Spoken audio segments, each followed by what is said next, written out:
Welcome to video 1 of our Introduction to Note-Taking Workshop video series, which is part of our Student Academic Success Skills, or SAS, workshop series, brought to you by the Star Center, located on the Lone Star College Montgomery campus. Before we get too far, you may want to locate, download, and print the PDF entitled Introduction to Note-Taking Workshop Handout. This is just an additional visual aid tool that might help you follow along with our workshop a little bit better. Let's go ahead and begin. What we're going to be discussing in these videos are what are effective notes and why are they so important?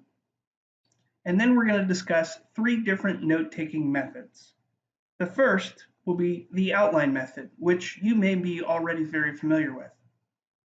The second method is the Cornell method.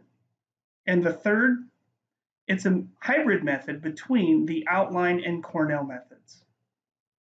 Then we'll discuss some tips on how to study your notes once they've been created. So what exactly are effective notes? Effective notes are considered to be clear, comprehensive, and relatively concise notes that allow you to learn and understand the material you are being presented with, whether that be in an in-person lecture, an online lecture, or simply reading your textbook on your own. Let's break that down a little bit more. What do we mean exactly when we say clear? Clear should be written in a way that you can reread and understand later. While we definitely encourage you to use abbreviations when creating your notes, make sure that any word or words that you choose to abbreviate, you will be able to fully understand what that original word was when you reread your notes later. What do we mean by comprehensive? That just simply means your notes may need to cover a great deal of material. Whatever lecturer may be speaking with you that day, they could be talking at a very fast rate and present a ton of material.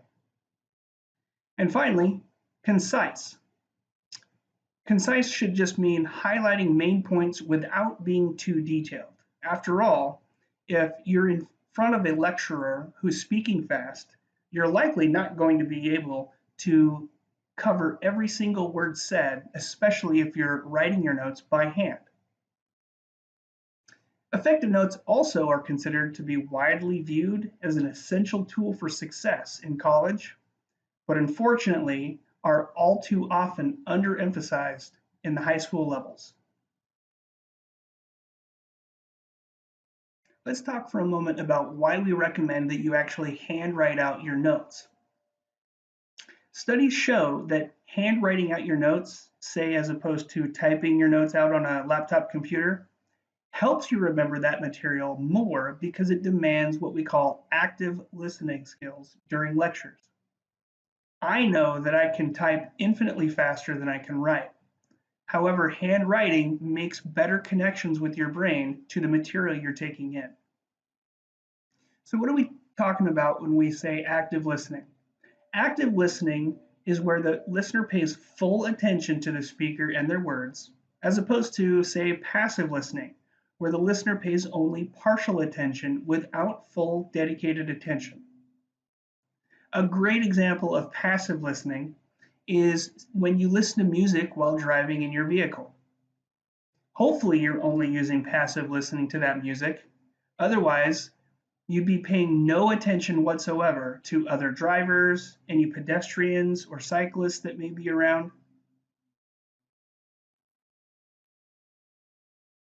Writing notes out by hand forces you to think more about what you're writing, especially if you write down abbreviations during your note-taking time. Anytime you come to a word that you feel like you need to abbreviate because it's too long in its original format, you have to think about a different word to write down or an abbreviation to that word. That thought process forces you to remember and make better connections in your mind to that material.